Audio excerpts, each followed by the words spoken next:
Tere tulemast Musta Kassitaru lugemisse Veevalajad. Siit tuleb lugemine teile nädalaks 29. juuni kuni 5. juuli. Ma olen teile siia valmis pannud 7 kaarti ja vaatame, mis neil kaartidel teile siis selleks nädalaks öelda on. No väga huvitav, sest nädal algab teil siin narrikaardiga. Narrikaart on uus algus, vaieldamatult, aga julgust tuleb kokku võtta, et selle uue algusega algust teha. See uus algus, mis iganes see teil siin ei ole, peaks tooma väga suure rahulolu, sellepärast, et tema kõrval on karikate äss ja karikate äss minu jaoks on külluse karikas. See ei pruugi olla materiaalne küllus, aga see võib olla rahulolu. Vot selline, et ma olen nüüd kõik teinud nii hästi, mul on nüüd kõik olemas, ma võin maha rahuneda, ma olen nagu tõesti ladunud sellise vundamendi, et seda ei pühi ega puhu ükski tuul ümber. Et mul on selline vägev teostus juba tehtud, et no hing laulab sees, te olete lihtsalt endaga nii rahul, et teie rahulolu karikas ajab üle ja sellest üleajavast karikas saavad osa ka teie lähedased, teie pereliikmed, võib-olla mõni tuttav ka. Aga selle narriga ongi niimoodi, et Rider Waite'i taro pakis on see narrikaart selline, et noormees seisab üleval kalju otsas oma valge koeraga. Ja tal on vaja võtta kokku oma julgus, et sellest kalju otsas, kus on kuristik all, ikka kohe sügav kuristik, et sealt oleks vaja hakata alla astuma. No kujutage ette, milline julgus see peab olema, et te lihtsalt astute sealt kaljuservalt alla. Ja nii kui see narr teeb esimese sammu sealt alla, avanevad tema ees astmed, trepiastmed, mis väga turvaliselt alla viivad. Et see tegelikult on tohutu enese ületamine. See on narr.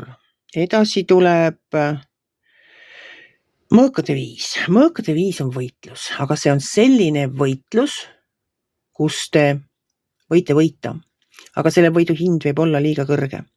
Et ennem kui te hakkate oma tahtmist nagu väga läbi suruma, nagu iga hinna eest läbi suruma, ennem mõelge, kas teil on seda vaja.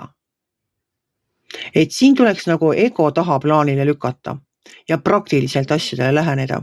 Kas mul on seda võitu reaalselt vaja? Kas ma pean saama selle võidu endale? Esitage need küsimused endale siis, kui teil olukord on käes, kus te tunnete, et te tahaksite hirmsasti vaielda ja seda olukorda enda kasuks pöörata. Edasi tuleb siin mõõkade rüütel. Mõõkade rüütel ütleb, et teil on vaja plaani. Kindel plaan. Kuna mõõkade kaardid on väga targad igasugustes juriidilistes küsimustes, paberimajanduses, projektide kirjutamises, lepingute sõlmimises, läbirääkimistes, pole, ühesõnaga ükskõik mis nagu on seotud seadusega. Ta võib väga hea advokaat olla. Ilmselt on ta väga õiglane kohtunik. Ta on kindlasti väga hea sõber. Sellepärast, et tema teab, nagu ta näeb ära kõik kitsaskohad, ükskõik mis paberid need on, tema paneb kõikidele iideltäpid peale. Ta oskab näha seda pikka plaani. Kuidagi nii, ega me alati ei tea ju, alustame millegagi, me ei tea, kus kohta me jõuame.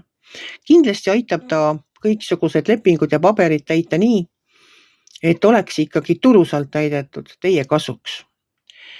Siis on siin all meil mõõkade kuus ja mõõkade kuus minu jaoks tähendab reisi. See ei pruugi olla reis Egiptusesse või Norra või ma ei tea Poola, aga see võib olla ka väljasõit kuhugi. See võib olla lihtsalt loodusesse minemine.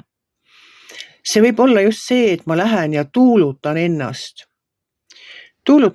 et siis kogun seda julgust ja siis ma teen selle sammu ära. Et ma lähen rahus, mõtlen kuskil. Sõidangi natukene, ma ei tea, võin ka loodusesse sõita, aga ma võin tõesti Egiptuse reisile minna, seal ka natukene on vabam olemine, võib-olla see sama küsimus ei tao kogu aeg kuklas. Et vot selline enese tuulutamine või siis selline, vaata ongi selline kaart, et jah, lähen ja tuulutan ennast, sõidan loodusesse või sõidan kuhugi kaugemale, mis on väga tore. Edasi tuleb teil siin müntide kuninganna. No selle raha pärast te nüüd küll muretsema ei pea, et lähen reisile siin kulukas ja mis kõik veel, ei pole ta midagi kulukas. Sellepärast, et müntide kuninganna on rahaasjades niivõrd tugev, et tema ei lase mitte kuskilt otsast järgi, ei anna kellelegi niisama mitte midagi, ei tee ühtegi emotsiooni ostu, kontrollib oma raha täielikult. Et tema nagu tarkust rahaasjades oleks meile kõigile vaja. Ta ei ole kitsi, aga ta pigem vaatab kodus ringi, parandab mõne vana asja või leiab kuskilt midagi, mis tal juba olemas on, ennem seda, kui ta läheb poodi uut ostma. Aga kui tal on vaja, siis ta ka ostab. Ja lõpeb teil see nädal siin karikate 2-ga. Karikate 2 on minu jaoks hingesugulase kaart. See on selline kaaslane, nagu kes mõtleb teiega ühtemoodi, kes näeb maailma samamoodi, kellel on tõekspidamised teiega sarnased, kellega saab absoluutselt kõigest rääkida. Ta saabki aru sellest, mida te räägite. Ta võib olla ka armastus, aga ta võib olla lihtsalt üks hea tuttav, kellega saab igal ajal ja kõigest rääkida. Kes annab nõu, kes ei hurjuta, kes ei mõista kohut, kuulab ära, annab nõu, kui oskab. No kui ei oska, siis lohutab.